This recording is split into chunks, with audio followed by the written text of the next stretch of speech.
Rick Harrison's son Cory just leaked the shocking bombshell about his father to the entire world. Yes, the charismatic frontman of Pawn Stars just had his legacy torn to shreds. Not by the media, not by federal investigators, but by his own flesh and blood. Cory has finally broken his silence, and what he's saying doesn't just raise eyebrows, it opens the door to something far more disturbing. A story not of pricey collectibles and wisecracks at the pawn counter, but of lies, betrayal, and the dark secrets of his pops, who fooled millions for over a decade. It all started quietly.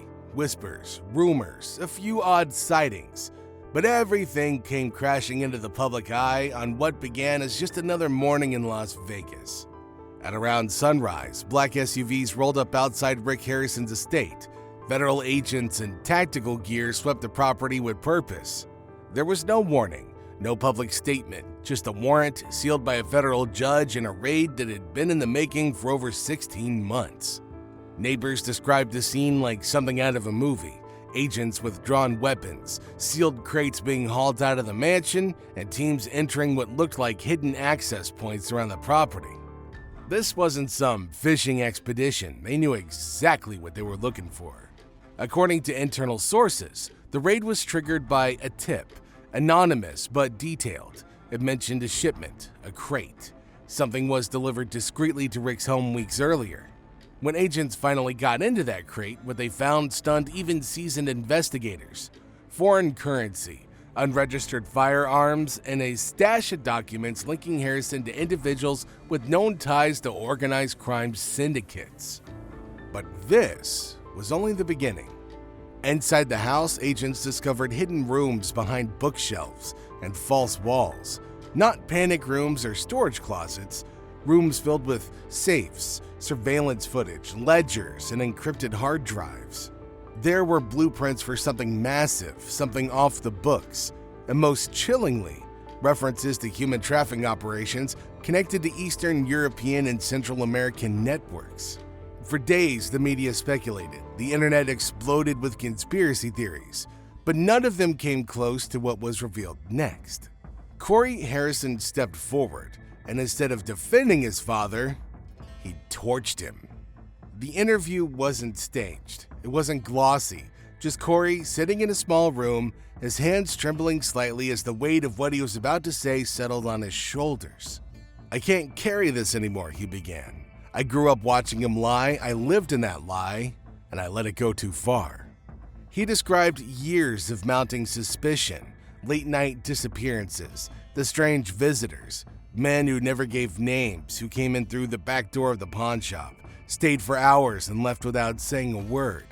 He recalled nights when Rick would come home looking like he'd been in a fight, blood on his cuffs, scratches on his neck. The explanations were always vague. "Treasure hunts," Rick would say. "We dug up something wild today." But there was never anything to show for it. No coins, no artifacts, just silence. Cory then talked about the no-go zones in the pawn shop areas, sealed off even from him. Rooms with biometric locks, windows blacked out with welded plates, and a basement he was never allowed to enter.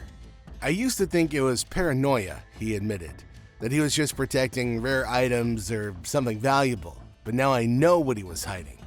The turning point came when Cory borrowed his father's SUV one weekend. Rick was out of town, the vehicle was low on gas, and Cory didn't think twice before checking the trunk for jumper cables. Instead, he found a locked briefcase, and being curious about what was inside, he picked the lock, only to find photos. These photos weren't some vacation snapshots or some business receipts. These were the photos of skeletal remains, charred bones, cryptic notes in Rick's handwriting, things like Phase 2 complete and disposal site confirmed. Alongside the notes were receipts for heavy equipment rentals, remote cabin rentals in Utah and Arizona, and wire transfers to shell companies based in Belize and the Caymans. "That was the moment everything changed," Cory said. "I used to think he was just a strange, secretive guy. Now I believe he was capable of anything." He took the briefcase to the authorities a week later. It was that move, his decision to turn against his own father, that ignited the investigation and ultimately led to the raid. It also destroyed whatever remained of their relationship.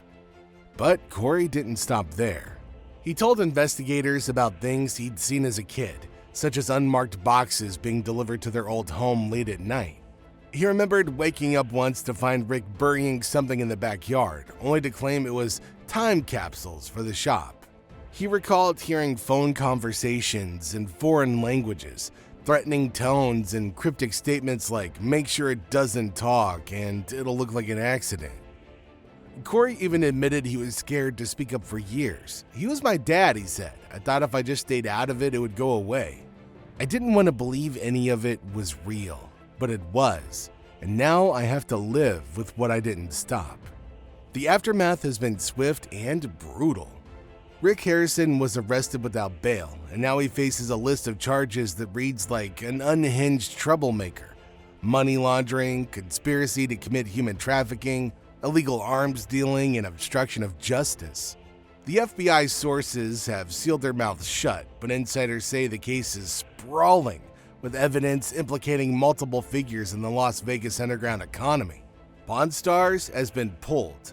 The History Channel released a single statement: "We are shocked and deeply disturbed by the allegations and have ceased all programming related to Mr. Harrison indefinitely." Merchandise was yanked from online stores. Brand partnerships collapsed overnight, and fans were left stunned. Some mourned the loss of a cultural staple. Others felt betrayed, realizing the man who spent a decade laughing on TV may have been hiding a monstrous secret the entire time. As for Cory, his testimony continues. Legal experts say his cooperation may spare him from prosecution, especially if he's able to help trace funds or identify other co-conspirators. But no matter the outcome, his relationship with his father is beyond repair. When asked about Rick's potential life sentence, Cory didn't flinch. "It's not enough," he said. "I think about the people who were hurt, the people who didn't get a choice. I think about how long I stayed quiet. How many people might still be alive if I had just said something sooner.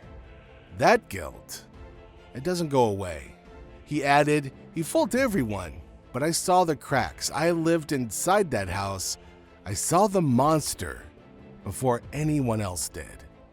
And now, as the trial approaches, more details are expected to come to light. Coded communications, offshore laundering routes, and possibly a broader trafficking ring with ties across state lines and potentially international borders. But for many, the damage is already done. The empire Rick built was never real. The laughs, the lessons, the family-run shop, it was all just a mask. A polished surface hides rot underneath. And the man who helped bring it all down wasn't a rival or a reporter, it was his son. Cory Harrison didn't just leak the truth, he detonated it.